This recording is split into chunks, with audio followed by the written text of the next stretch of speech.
Everybody, it's Ryan with Fluid Health and Fitness. Today I'm going to show you how to do a dynamic power flexor stretch. So we have power myofascial networks of muscle. Remember, a myofascial network is just a sequence of muscles that contract and stretch together that are either connected by bone structure or connective tissue.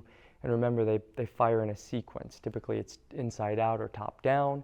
But remember, these segments stretch as a system, and certain segments of that system stretch more than others.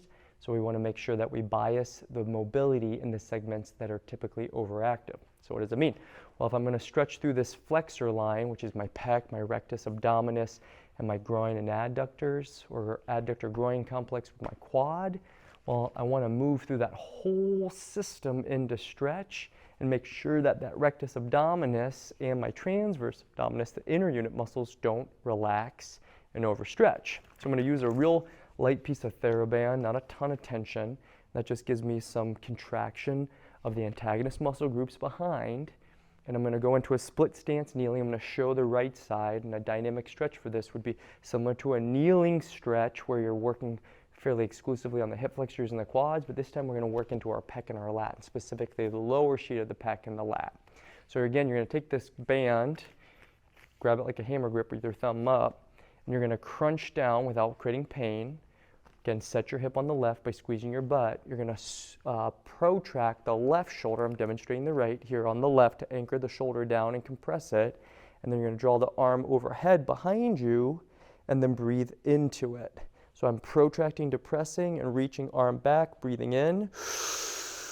And as I do that, I'm going to feel a deep stretch through my pec, my lat, my obliques, rectus abdominis, flexors, and groin. And if I lean into it a little bit as I do it, I can get a pretty deep stretch. Now again, these are flexors, they draw me in, so if I'm opening up, I'm going to go into extension, I'm going to release these guys. So it's an undulating format, meaning I'm going to move into it and out of it.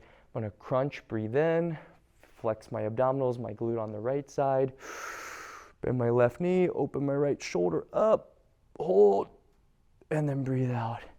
So again, it's just this undulating stretch tension. And I'm going to see if I can get a little bit deeper each time.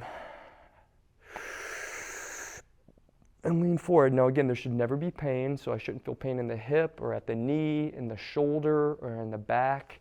So this is a passive resistance to stretch. It's just a little bit of tugging. And we're actively stretching those muscles out by using the band to help facilitate the opposite muscle action so I can get a reciprocal inhibition, meaning it's relaxing because I'm flexing the other muscles, as I undulate into and out of that stretch. Breathe in, elongate. Breathe out, come back. Breathe in, elongate. Breathe out, come back.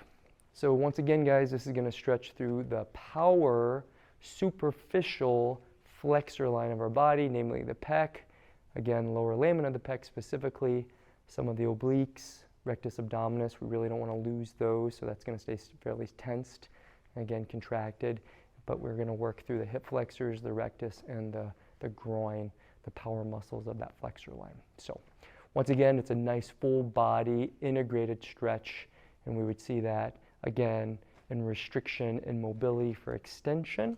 It's going to restrict our body to get the shoulder back or the hip back. So these are great exercises if you want to improve the extension force on your body. Questions on any of it, admin@fluidhealthandfitness.com. Get after it.